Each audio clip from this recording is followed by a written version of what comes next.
नमस्कार दोस्तों, जय हिंद, वंदे मातरम। आप सभी का स्वागत अभिनंदन है टीटी फैमिली शिक्षकों के परिवार जायसवाल कोचिंग सेंटर पर, पावर्ड बाई शिक्षा ही प्रकाश है। दोस्तों, आज हम लाइव क्लास कर रहे हैं। डेली लाइव क्लास होगी आपकी सीडीपी बाल विकास की एमसीक्यूज, क्योंकि आप सभी लोग जानते हैं नोटिफिकेशन आ चुका है। तो सीटेट 2022 एंड 23 के लिए एमसीक्यूज है, and all state level TT exam, चाहे एमपी टेट हो, चाहे रीट हो, चाहे यूपी टेट हो, सभी के लिए इम्पोर्टेंट है। सी टेट स्पेशल क्लास चल रही है, ज्वाइन कीजिएगा। आज जो हम प्रश्न करेंगे, टोटल 20 क्वेश्चन करेंगे। पहली क्लास है और 20 में से जाने गए आपके स्कोर क्या है, आपका फीडबैक क्या है। पहला प्रश्न स्क्रीन पर है। प्रश्न पूछा जा रहा है, खाली स्थान किसने सामूहिक अचेतन कलेक्टिव एनकॉन्शियस का संप्रत्यय दिया है? युंग ने, फ्रायड ने, एडलर ने, स्लीवन ने। 5 सेकंड पर क्वेश्चन आपको टाइमिंग दिया जाएगा, सभी कमेंट कीजिए। तो किसने सामूहिक अचेतन कलेक्टिव अनकॉन्शियस का संप्रत्यय दिया है? सभी लोग लगभग जानते हैं, वह है युंग महोदय की बात करेंगे। पहला ऑप्शन यहाँ पर सही हो जाएगा। इसी के साथ ही हम दूसरे प्रश्न की बात करते हैं। जी हाँ साथियों, दूसरा प्रश्न जो कि स्क्रीन पर दिया गया है, शिक्षा मनोविज्ञान की उत्पत्ति का वर्ष कौन सा माना जाता है? सभी बताइएगा। ये भी लगभग कई बार आपके एग्जाम में पूछा गया प्रश्न है, सीटेट में कई बार रिपीट हुआ है प्रश्न। 1947, 1920, 1940, 1900। तो शिक्षा मनोविज्ञान की उत्पत्ति सभी लोग जानते हैं, 1900 वर्ष से माना जाता है। तो यहाँ पे जो डी ऑप्शन दिया गया वैसे ही हो जाएगा। आप सभी जानते हैं, आप सभी लोग ज्ञानी सर्वव्याख्याता लोग हैं। प्रत्येक भाई बहन गृहिणी का जिनका सपना है सी टेट एग्जाम को या आल टेट एग्जाम को फतेह करना, 101% सिलेक्शन पाना, आउट ऑफ 150 में से 125 प्लस का स्कोर प्राप्त करना, सभी का वेलकम अभिनंदन है। जायसवाल से सभी का स्वागत करते हैं। साथियों, मनोविज्ञान साइकोलॉजी की शाखा शिक्षा मनोविज्ञान की उत्पत्ति 1900 से मानी जाती है, जैसा हमने आपको बताया। शिक्षा मनोविज्ञान एजुकेशन साइकोलॉजी का स्पष्ट स्वरूप बाद में थांडाइक, जड, टर्मन, फ्रोबेल, हर्बल आदि की वजह से प्राप्त हुआ। प्रथम शिक्षा मनोवैज्ञानिक थांडाइक को माना जाता है। काफी बार यह प्रश्न पूछा जाता है कि प्रथम शैक्षिक मनोवैज्ञानिक कौन है। अगर आपका जवाब थांडाइक है, बिल्कुल 100% आपका श्योर फीडबैक है। शिक्षा में जो मनोविज्ञान दृष्टिकोण का सूत्रपात किसने दिया? तो सूत्रपात अगर पूछा जाता है तो किसने दिया? रूसो ने दिया था।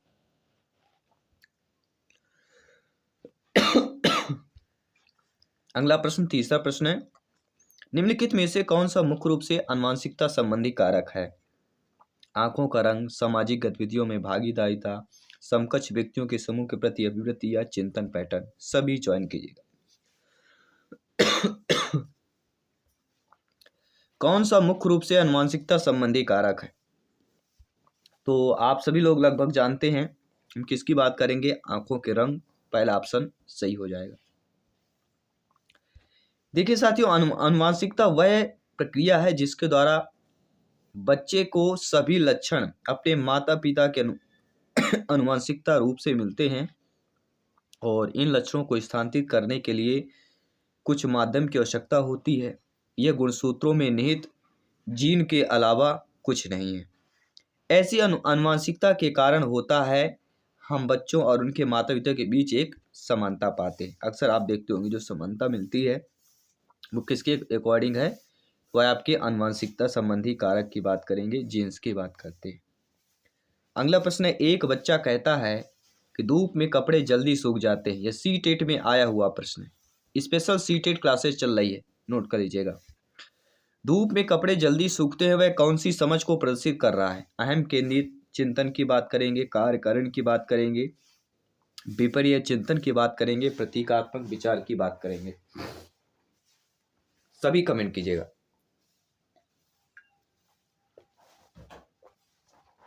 तो साथियों, राइट ऑप्शन यहाँ पे आ चुका है।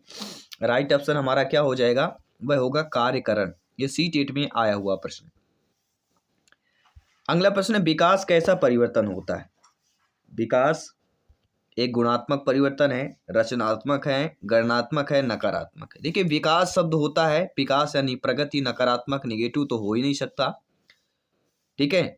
ना ही गणना, क्योंकि गणना करने वाला ये नहीं है, और ना ही आपका रचना करने वाला है। तो ये किसका है? गुणात्मक है। विकास कैसा होता है? देखिए विकास जो होता है जीवन पर्यंत चलता रहता है, और ये गुणात्मक होता है, वृद्धि करता रहता है, शारीरिक वृद्धि हो, मानसिक वृद्धि हो, ठीक है। तो विकास कैसा परिवर्तन है अगर पूछा जाता है, तो एक कैसा परिवर्तन है? गुणात्मक परिवर्तन है, वृद्धि में परिवर्तन होता है। अगला प्रश्न है, संकल्पनाओं की व्यवस्थित प्रस्तुत विकास के निम्नलिखित में से किन सिद्धांतों के साथ संबंधित हो सकती है? क्या प्रश्न पूछा जा रहा है?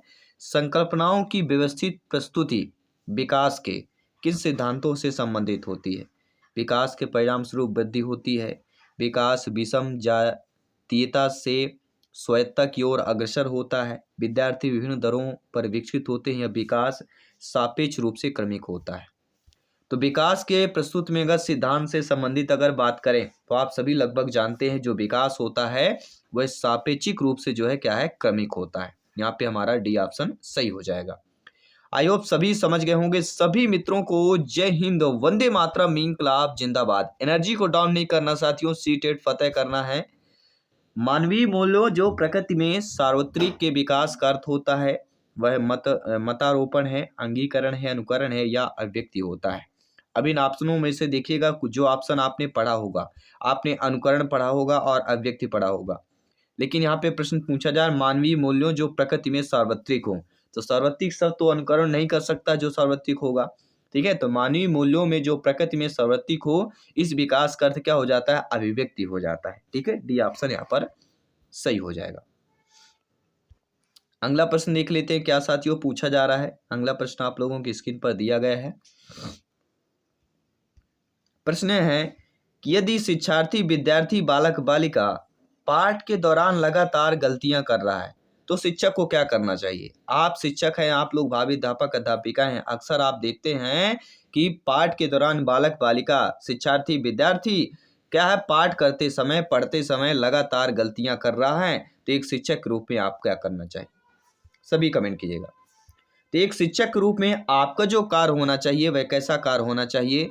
आपका कार्य अनुदेशन कार्य होना चाहिए, समय सारणी या बैठने की व्यवस्था में परिवर्तन करना चाहिए।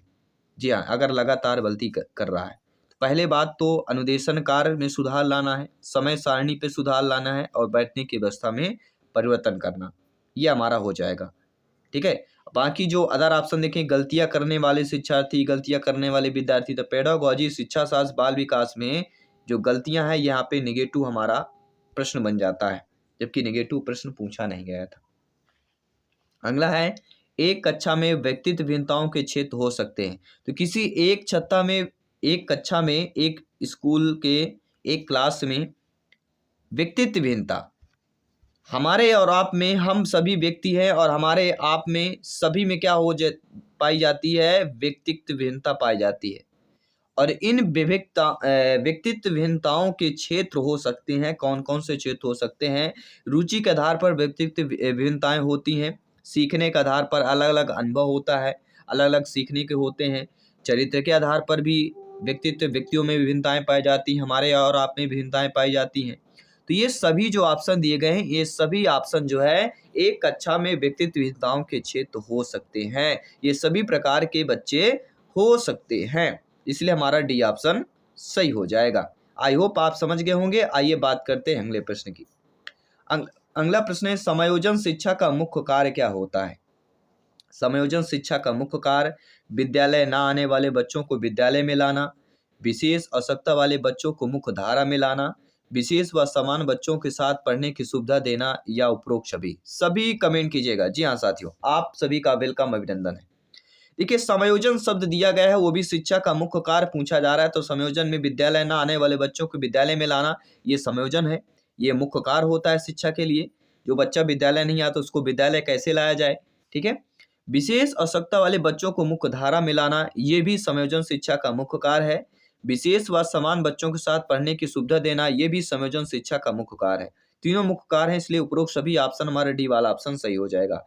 नो डाउट, आई होप आप समझ गए होंगे। टेलीग्राम से जुड़ जाइएगा, ये सारे PDF फाइल नोट्स आपको मिल जाएंगे। अब तक जितने भी एग्जाम हुए हैं TT के शिक्षक भर्ती के 1000 प्लस MCQs PDF फाइल आपको मिल जाएंगे ऑलरेडी अभी से फ्री में, क्योंकि यहाँ पे क्लासेस फ्री में होती है, क्योंकि राष्ट्र हित में TT फैमिली है, शिक्षकों का परिवार है, आपका परिवार है, अपना परिवार है। जी हाँ साथियों, अगर प्रश्न आता है, सभी लोग जानते हैं बुद्धिलब्ध से प्रश्न जरूर पूछा जाता है।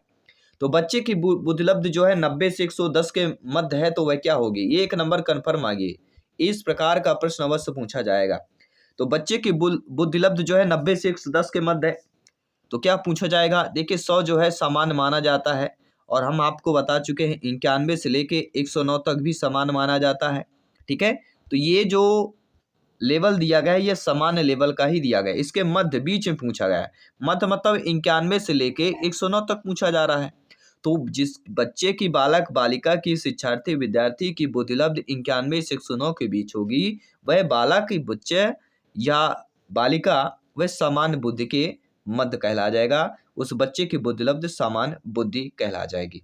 इसके बाद हम बात करेंगे अगले प्रश्न की। प्राक संक्रियता अवस्था पूछा जा रहा है, जन्म से 24 माह। तो सभी लोग जानते हैं जीन पियाजे जी के 4 अवस्थाएं दी गई थी। जन्म से लेके 2 वर्ष या 24 माह पहली अवस्था कहलाती है, ठीक है, जिसे हमें इंद्रिय जनित गामक अवस्था कहते हैं। दूसरी होती है 2 से 7 वर्ष पूर्व संक्रियात्मक अवस्था होती है। और आपके एग्जाम में यही पूछा जा रहा है, प्राक या पूर्व संक्रियात्मक अवस्था कहलाती 2 से 7 वर्ष तक। सेकंड वाला ऑप्शन सही हो जाएगा। तृतीय अवस्था 7 से लेकर 11 वर्ष तक का कहलाती है, जिसे हम मूर्त संक्रियात्मक अवस्था कहते हैं। चौथी होती 11 वर्ष से आगे या 11 से लेकर 15 वर्ष तक औपचारिक या अमूर्त संक्रियात्मक अवस्था कहते हैं। तो चारों अवस्थाओं से प्रश्न जरूर पूछा जाएगा। जीन पियाजे जी का अवश्य पूछा जाता है। अगला है, निम्न में से कौन सा शिक्षण कुशलता टीचिंग स्किल से संबंधित है? तो टीचिंग स्किल से संबंधित कौन है भैया? सभी कमेंट कीजिएगा। श्याम पट पर लिखना, प्रश्नों को हल करना, प्रश्न पूछना, या ये सभी कहला जाएंगे। आपका एक एक कमेंट स्कोर को बेटर करता जाएगा, तैयारी को बेहतरीन करता जाएगा साथियों। तो कौन सा शिक्षण कुशलता टीचिंग स्किल से संबंधित होता है? तो श्याम पट पर लिखना, ये भी टीचिंग स्किल से संबंधित है। प्रश्नों को हल करना, प्रश्न पूछना, ये तीनों जो है दिए गए हैं, तीनों कैटेगरी जो है शिक्षण कुशलता या कह सकते हैं टीचिंग स्किल से संबंधित है। इसलिए 4th ऑप्शन सही हो जाएगा कि ये सभी संबंधित है। अगला प्रश्न है, विद्यार्थियों के सीखने में जो रिक्तियां रह जाती हैं उनके निदान के बाद क्या होना चाहिए? अक्सर देखता है कोई ना कुछ ना कुछ कमी रह जाती है। रिक्तियां मतलब क्या होता है? कमी। तो विद्यार्थी बालक बालिका के सीखने में जो रिक्तियां जो कमी हो जाती है उनके निदान के बाद क्या करना चाहिए?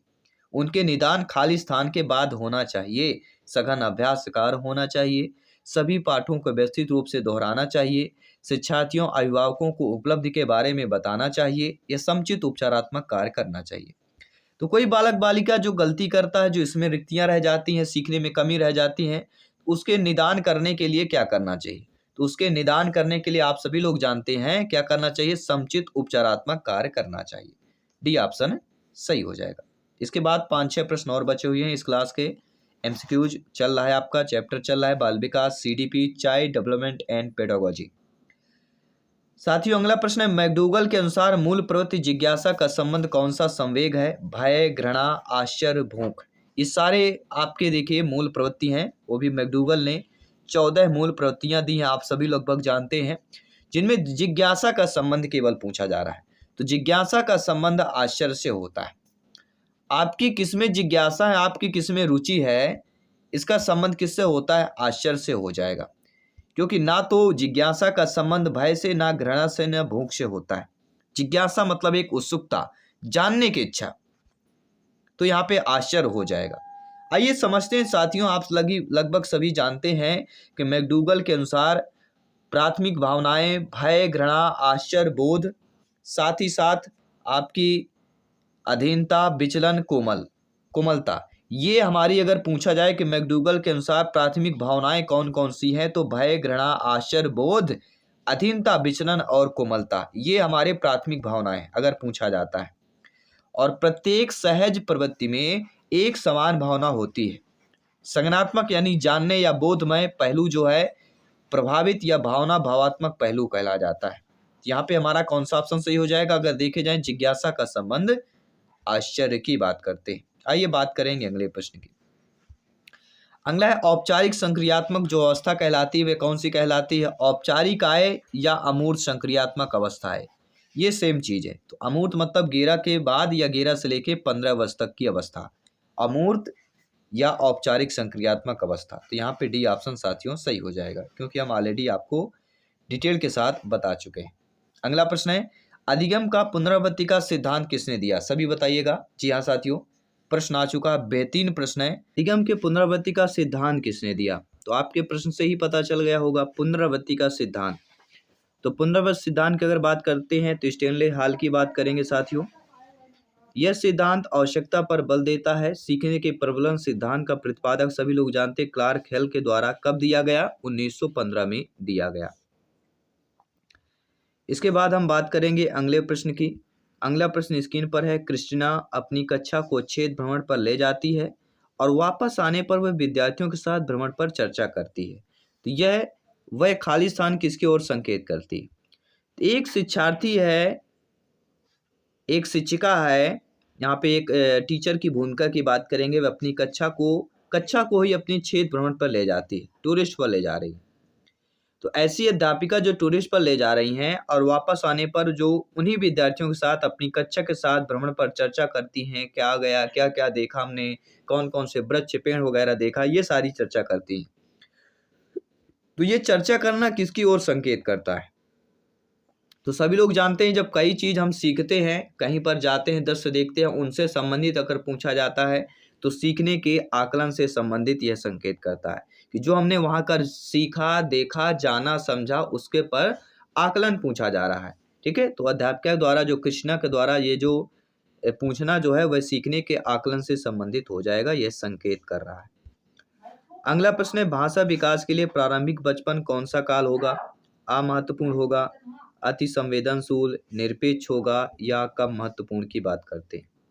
तो भाषा विकास के लिए जो प्रारंभिक बचपन का काल अगर पूछा जाता है तो आप लगभग सभी लोग जानते हैं जब भी बचपन का काल पूछा जाता है तो अति संवेदनशील की बात करते हैं, बी ऑप्शन की बात करते हैं। यहाँ पे बी ऑप्शन साथियों सही हो जाएगा। और इस क्लास का इस एमसीक्यूज का 20वां प्रश्न है, अंतिम प्रश्न है कि मानसिक रूप से स्वस्थ अध्यापक की विशेषता क्या होगी? जो अध्यापक अध्यापिका जो टीचर्स मानसिक रूप से स्वस्थ होते हैं उनकी विशेषता क्या होगी? यानी अगर आप मानसिक रूप से स्वस्थ हैं तो आपकी एक शिक्षक के रूप में आपकी क्या भूमिका होगी? क्या वह संवेदनात्मक रूप से संतुलित है, उसे अपने विषय का गहन ज्ञान है, या वह अधिक संवेदनशील है, या वह सख्त अनुशासन पसंद करते हैं? तो आप सभी लोग भावी अध्यापक अध्यापिका हैं तो ये प्रश्न आपके लिए है। आप सभी के लिए एमसीक्यूज ये दिया जा रहा है, मॉक क्वेश्चन दिया जा रहा है एमसीक्यूज में, टॉप 20 क्वेश्चन में। और पहला एमसीक्यूज हम कंप्लीट कर चुके हैं। 20 में से आपका स्कोर क्या है, आपका फीडबैक है, नीचे कमेंट बॉक्स में अवश्य आइएगा। और डेली क्लासेज हमारी चलने वाली है, साथ ही साथ अदर सब्जेक्ट की क्लासेज जल्द चलने वाली है। और आप लोग सभी लोग जानते हैं कि इम्पॉर्टेंट है दोस्तों, अगर हमें 150 में से 125 प्लस का स्कोर अगर क्रॉस करना है, प्राप्त करना है, सिलेक्शन पाना है, तो ये सबसे ज़्यादा इम्पॉर्टेंट हो जाता है। और इम्पॉर्टेंट होने के साथ साथ आप सभी लोग जानते हैं कोशिश यह होनी चाहिए कि हम सदैव समाधान का हिस्सा बने, समस्या का नहीं। शुभ रात्रि, जय हिंद, वंदे मातरम, धन्यवाद सभी।